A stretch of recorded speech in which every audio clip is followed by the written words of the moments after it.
ക്ഷമിക്കാനും കണ്ടില്ല കേട്ടില്ല എന്ന് വിചാരിച്ചിരിക്കാനും സത്യം തുറന്നു പറഞ്ഞു കൊടുക്കണം. അതൊക്കെ നല്ലതാണ്. തിരുത്തി കൊടുക്കണം തെറ്റ്.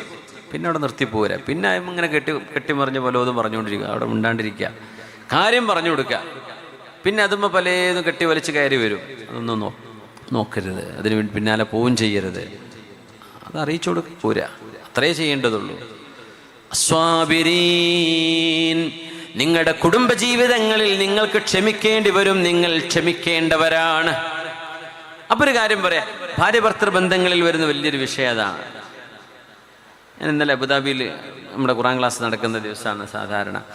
അപ്പോൾ ഒരു കാര്യം ഞാൻ പറഞ്ഞത് ആവർത്തിക്കുകയാണ്. സ്വന്തം വീട്ടിലെ മകൻ്റെ ഭാര്യ ഒരു ഉമ്മയ്ക്ക് മരുമോളാണ്, ഒരു ഉപ്പാക്ക് മരുമോളാണ്, അങ്ങനെയല്ലേ നമ്മൾ പറയാം. അവരെ മകളായിട്ട് കാണാൻ ഉമ്മക്ക് കഴിയണം. ഭർത്താവിൻ്റെ ഉമ്മയെ ഉമ്മയായിട്ട് കാണാൻ ഈ മരുമോൾക്കും കഴിയണം. വേണ്ടേ? ഇതില്ലെങ്കിൽ നിങ്ങൾ കല്യാണം കഴിക്കേണ്ട, ദയവ് ചെയ്ത്. മക്കളെ കൊണ്ട് കല്യാണം കഴിപ്പിക്കും വേണ്ട പൊന്നാരന്മാർ. നിങ്ങൾ ഈ പോക്കും പകയും ഈ അമ്മായിമ്മ പോരും കാട്ടാനാണ് തീരുമാനമെങ്കിൽ എന്തിനാ മക്കളെ കൊണ്ട് കല്യാണം കഴിപ്പിക്കണേ? ആ പെൺകുട്ടിൻ്റെ ജീവിതം എന്തിനാ നിങ്ങൾ കൊളാക്കണേ? ആ കുട്ടി എവിടെയെങ്കിലും പോയി ജീവിച്ചോട്ടെ. നിങ്ങളുടെ മകൻ്റെ ഭാര്യ നിങ്ങൾക്ക് ശത്രുവാണെങ്കിൽ പിന്നെ എന്തിനാ നിങ്ങൾ മക്കളെ കൊണ്ട് കല്യാണം കഴിപ്പിക്കണേ? ആ കല്യാണത്തിൻ്റെ വളർച്ച ചോറ് കൊടുക്കണില്ല മനുഷ്യന്മാർക്ക് എന്തിന്? പിന്നെ ഫുള്ള് മരണം വരെ ശത്രുത കാണിച്ച് ജീവിക്കാനോ? ക്ഷമ എന്ന് പറഞ്ഞ സംഗതി ഇല്ല എന്ന് മാത്രമല്ല, സ്വന്തം മരുമക്കളിൽ അവർക്ക് ദുരന്തം വരണം എന്ന് ആഗ്രഹിച്ച് സിഹർ വരെ ചെയ്തിട്ട് തളർത്തിക്കളയുന്ന അമ്മായിമാരുണ്ട് എന്ന് കേട്ട ഞാൻ ഞെട്ടിപ്പോയി. എന്തിനാ പടച്ചോനെ ഇവർ സ്വന്തം ആൺകുട്ടിക്ക് എന്തിനാ പിന്നെ കല്യാണം കഴിച്ചു കൊടുത്തത്?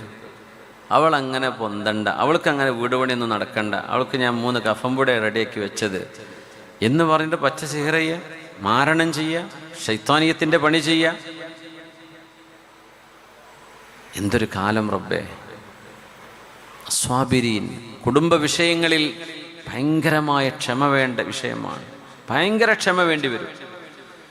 ഒരു പെണ്ണ് ഭാര്യയായി നമ്മുടെ വീട്ടിലേക്ക് വന്ന നമ്മുടെ ഭാര്യ, അവരുടെ വീട്ടുകാര് ഒന്നിനും കൊള്ളാത്തവരാണ്. ഒരു താഴെ നമ്മൾ ആണുങ്ങളുടെ ആൾക്കാരെ മീതെ. ഇങ്ങനെ ഉണ്ടോ? ആരുണ്ടാക്കിയതാ? ഒരു പെണ്ണായതും നിങ്ങൾ ആണായതും നിങ്ങൾ ചോദിച്ചു വാങ്ങിയതാ? അള്ളാഹു തന്നതല്ലേ. ഇപ്പൊ ഭാര്യന്റെ വീട്ടുകാരെ എപ്പോഴും ചവിട്ടിത്താഴ്ത്തി ഇങ്ങനെ പറയാ. നിങ്ങളുടെ വീട്ടുകാരങ്ങനെ പറയും, നിങ്ങൾക്ക് ഇഷ്ടമുണ്ടോ? ഇല്ല. അപ്പൊ നിങ്ങളുടെ ഭാര്യയ്ക്കും അവരുടെ വീട്ടുകാരെ താഴ്ത്തിക്കെട്ടി പറയുന്നത് ഇഷ്ടപ്പെടൂല. പിന്നെ എന്തിനാ പറയണത്? അസ്വാബിരീൻ, ക്ഷമിക്കണേ, മാപ്പ് ചെയ്തു കൊടുക്കണമേ, വിട്ടുവീഴ്ച ചെയ്യണേ. ഖുർആൻ പറയാൻ നമ്മളെന്താ ചെയ്യാ? കാണിച്ചു കൊടുക്കുക. എന്നാ പിന്നെ കാണിച്ചു കൊടുക്കുക എന്താ നമ്മൾ പറയാ? അസ്വാബിരീൻ, ക്ഷമിക്കണമേ, മാപ്പ് ചെയ്തു കൊടുക്കിൻ, അത് സാരല്ല എന്ന് പറയിൻ. ഇത് പറയാൻ ഇന്ന് ആളില്ല. കത്തിക്കാൻ ആളുകൾ ഇഷ്ടം പോലെയാണ്. കത്തിക്കാൻ ആൾക്കാർ ഇഷ്ടം പോലെ കിടക്കുന്ന കാലമാണ്. വസ്വാദിഖീൻ, സത്യം പറയുന്ന ആളുകൾക്കാണ് സ്വർഗം. വൽഖാനിതീൻ, അല്ലാഹുവിനെ ഇബാദത്ത് ചെയ്യുന്ന ആളുകൾക്കാണ് സ്വർഗം. വൽമുൻഫിഖീൻ, അല്ലാഹുവിന്റെ മാർഗത്തിൽ ദാനം ചെയ്യുന്ന ആളുകൾ. വൽമുസ്തഗ്ഫിരീന ബിൽ അസ്ഹാർ, സുബ്ഹിന്റെ മുമ്പുള്ള നേരം, ആ നേരത്തെ ഇസ്തിഗ്ഫാർ ചെയ്ത് ജീവിക്കുന്ന നമ്മുടെ ചെറുപ്പക്കാർ നല്ല റാഹത്താണ് കേട്ടോ. പള്ളികളിലൊക്കെ ഇഷ്ടം പോലെ ചെറുപ്പക്കാരെ കാണുന്നുണ്ട്, പഴയ പോലെ ഒന്നല്ല, അൽഹംദുലില്ലാഹ്. എന്നാലും ഈ സുബ്ഹിന്റെ തൊട്ട് മുമ്പുള്ള സമയത്ത് ബൈക്ക് എടുത്ത് എവിടെയെങ്കിലും റോഡ് സൈഡിൽ ഇങ്ങനെ കമ്പനി കൂടിയിരുന്ന് അപ്പോഴൊക്കെ എന്തെങ്കിലുമൊക്കെ പിശാച്ച് വരും. അവിടെ ഇരുന്നിട്ട് സ്വലാത്തില്ലല്ലോ എന്ന് ഉറപ്പാ. എന്തെങ്കിലും അലമ്പിനായി കൂടുന്നത് ഈ ഒരു പോലീസുകാർക്കും വെറുതെ പണി, നാട്ടുകാർക്കും പണി. ഈ കുട്ടികൾക്കൊന്നും വീടൊന്നും ഇല്ലേ? നമ്മൾ അത്ഭുതപ്പെടും. റോഡ് സൈഡിലൊക്കെ ഇങ്ങനെ കറങ്ങി. അപ്പോൾ വലിയ ഡിഗ്രിയുള്ള ആൾക്കാരൊക്കെ MD പല സംഭവങ്ങളുടെ വലിയ അപ്പോൾ ഇങ്ങനെ മാസ്റ്റേഴ്സ് എടുത്ത് നടക്കുന്ന കുട്ടികളാണ് ഇപ്പോഴത്തെ കാലഘട്ടങ്ങളിലുള്ള. വല്ലാത്ത പേടിയാണ്. MDMൻ്റെ ആൾക്കാരാണോ? ഇവരെന്താ ചെയ്യുന്നത്? ഒരു പണിയില്ലാണ്ട് വെറുതെ ആ നേരത്ത് പോയി കിടന്നുറങ്ങിക്കൂടെ? എന്നിട്ടാ സുബഹി വാങ്ങി കൊടുക്കാൻ നേരത്ത് പോയി കിടന്നുറങ്ങും. ടർഫിലൊക്കെ കളിക്കാൻ പോകുന്ന കുട്ടികളല്ലേ, നിങ്ങൾ രാത്രി കളിക്കണ്ട അങ്ങനെയൊന്നും പറയാൻ നിയമമില്ല. പക്ഷേ സുബഹി കളാക്കരുത്, ശരീരം നശിപ്പിക്കുകയും ചെയ്യരുത്. സുബഹി വരെ കളിക്കും, 3-3:30 വരെ. എന്നിട്ട് വെള്ളം നിറച്ച് പൊറാട്ടയും ബീഫും പോയി കഴിക്കുകയും ചെയ്യും. എന്നിട്ട് പോയി കിടന്നുറങ്ങും സുബഹിൻ്റെ മുമ്പ്. എന്ത് കാര്യം? ആ കളിച്ചതിൻ്റെ ആരോഗ്യം പോയി. ഈ ഭക്ഷണം ഇക്കണക്കിന് വളരെ അനാരോഗ്യപരമായ ഭക്ഷണം കഴിച്ച് ആ നേരത്ത് അല്ലേ, ലഘുവായി കഴിക്കേണ്ട നേരമാണത്. ശരീരം ഭയങ്കരമായിട്ട് എക്സസൈസ് ചെയ്തിരിക്കുന്ന സമയമല്ലേ. അപ്പോൾ ഈ പൊറാട്ടയും ബീഫൊക്കെ അടിച്ചിട്ട് എന്ത് ചെയ്യുക, വേമ്പൊക്കെ പോയി കിടന്നുറങ്ങാം. സുബഹി കിട്ടിയോ? ഇല്ല. നിസ്കാരമുണ്ടോ? ഇല്ല. ആരോഗ്യമുണ്ടോ? അതുമില്ല. വെറുതെ സമയം നഷ്ടപ്പെടുന്നത്. ഇവരെ പകലെന്തിനേലും കിട്ടുമോ? അതുമില്ല. ഇങ്ങനെയൊന്നും ആവല്ലേ. മുസ്തഗ്ഫിരീന ഫിൽ അസ്ഹാർ,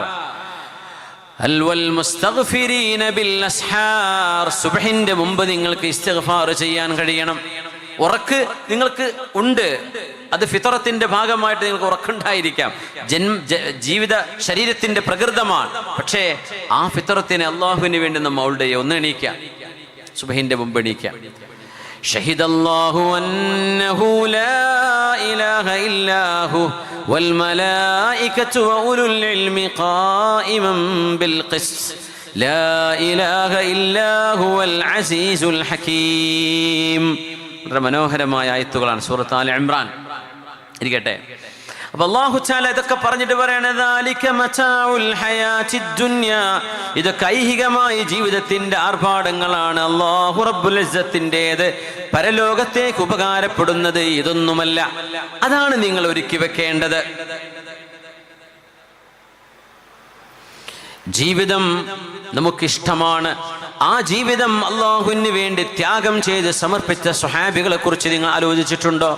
താബിഴുകളെ കുറിച്ച് ആലോചിച്ചിട്ടുണ്ടോ?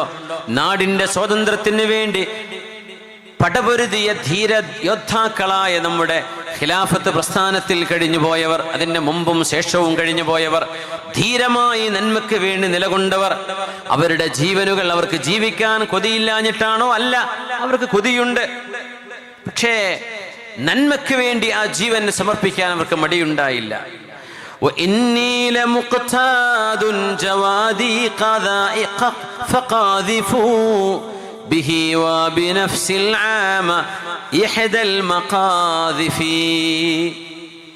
തുർമാഹ് ഇബ്നു ഹക്കീം അദ്ദേഹത്തിന് മരിക്കാൻ ആഗ്രഹം എങ്ങനെയാണ് എന്ന് പറയാണ്.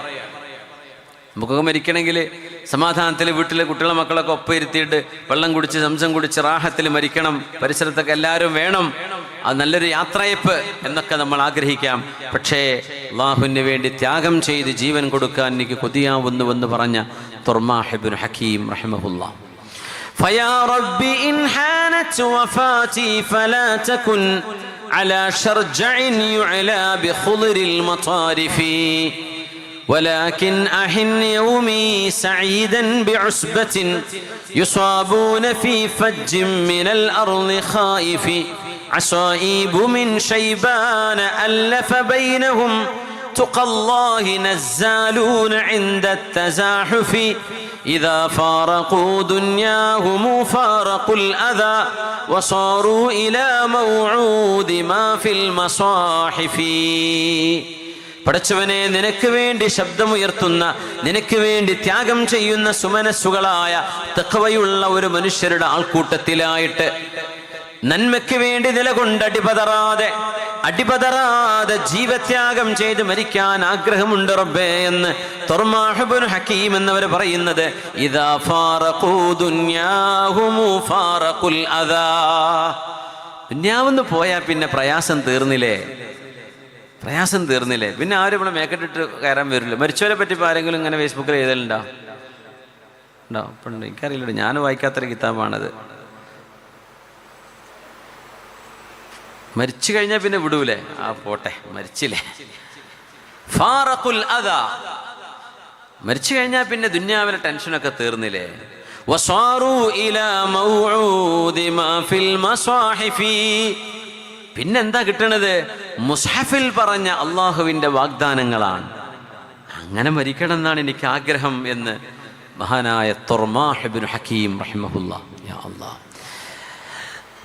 മുഅ്തയിലെ വല്ലാത്തൊരനുഭവമാണ് അബ്ദുല്ലാഹ് ഇബ്നു റവാഹ റളിയല്ലാഹു അൻഹുവിൻ്റേത്. മുഅ്ത എന്ന് പറയുന്നത് ഇന്നത്തെ ജോർഡാനിലാണ്. അമ്മാനിൽ നിന്നൊരു 200 കിലോമീറ്റർ. ഖറഖ് എന്ന് പറയും. അവിടെ ജാമിഅത്ത് മുഅ്തയുണ്ട്, മുഅ്ത യൂണിവേഴ്സിറ്റിയുണ്ട്. അതിൻ്റെ തൊട്ട് മുമ്പിലാണ് മുഅ്ത ശുഹദാക്കളുടെ രണാങ്കണം നിലനിൽക്കുന്നത്. അവിടെ പോയ ഒരുപാട് ആൾക്കാരുണ്ടാവും, സിയാറത്ത് ചെയ്തവരൊക്കെ ഉണ്ടായിരിക്കാം. ഞാൻ സിയാറത്ത് ചെയ്തിട്ടുണ്ട്. മഹാനായ ജഅഫർ ഇബ്നു അബീ ത്വാലിബ് റളിയല്ലാഹു അൻഹു അതിൻ്റെ മീതെ സയ്യിദ് ഇബ്നു ഹാരിസ റളിയല്ലാഹു അൻഹു, കുറച്ചൊരു 100-150 മീറ്റർ അപ്പുറത്ത് അബ്ദുല്ലാഹി ഇബ്നു റവാഹ റളിയല്ലാഹു അൻഹു. 2 കൂട്ടുകാർ ഷഹീദാകാണ്. ആദ്യം ഷഹീദായത് മഹാനായ സയ്യിദ് ഇബ്നു ഹാരിസ റളിയല്ലാഹു അൻഹുവാണ്. അത് കഴിഞ്ഞപ്പോൾ ഇസ്ലാമിന്റെ പതാക പിടിച്ചു മുഅ്തയിൽ ആര്? നബി തങ്ങളുടെ കസിൻ മഹാനായ അലി റളിയല്ലാഹു അൻഹുവിന്റെ സഹോദരൻ ജഅഫർ ഇബ്നു അബീ ത്വാലിബ് റളിയല്ലാഹു അൻഹു. മഹാനവറുകൾ ഷഹീദാവാണ്. 2 കൈകളും മുറിക്കപ്പെട്ട് ഷഹീദാവുകയാണ്. യാ റബ്ബ്.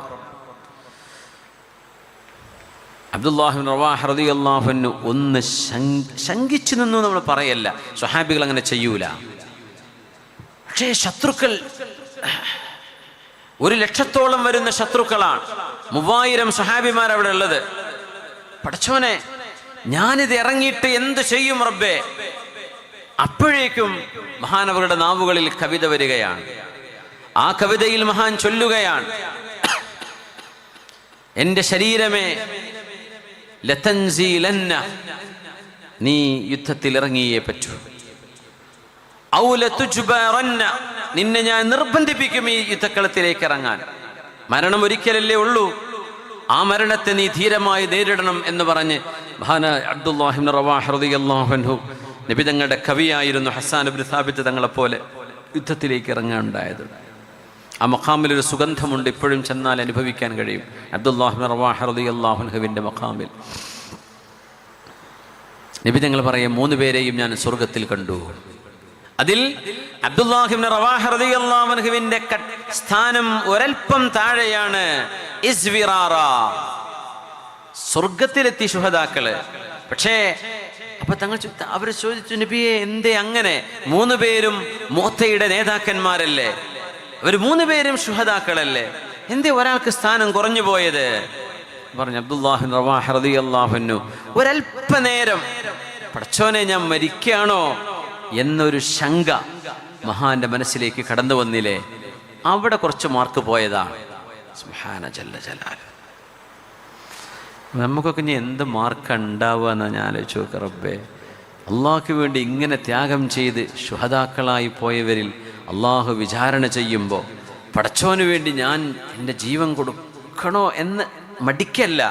പക്ഷെ അതൊരു ആത്മഹത്യാപരമാകുമോ? 1,00,000 ആൾക്കാരുണ്ടല്ലോ, ഇവരായിട്ട് യുദ്ധം ചെയ്യാണോ നല്ലത്? അല്ല, സുൽഹായിട്ട് പിരിഞ്ഞു പോരാണോ ചെയ്യുന്നത്? ഖാലിദ് ഇബ്നു വലീദ് റളിയല്ലാഹു അൻഹു പിന്നെ പിന്മാറുകയാണ് ഉണ്ടായത്. അങ്ങനെയാണ് മുഅ്തയിൽ വലിയൊരു നഷ്ടം സംഭവിക്കാതെ സുരക്ഷിതനായത്. ആ ഒരൊറ്റ ചിന്തയിൽ മഹാനവറുകൾക്ക് അള്ളാഹു കൊടുത്ത മാർക്കിൽ ഒരൽപ്പം കുറവ് വന്നു. സുബ്ഹാന ജല്ല ജലാലു. ഇവരൊക്കെ ധീരമായിട്ട് അള്ളാഹുവിലേക്ക് ഇറങ്ങാണ്.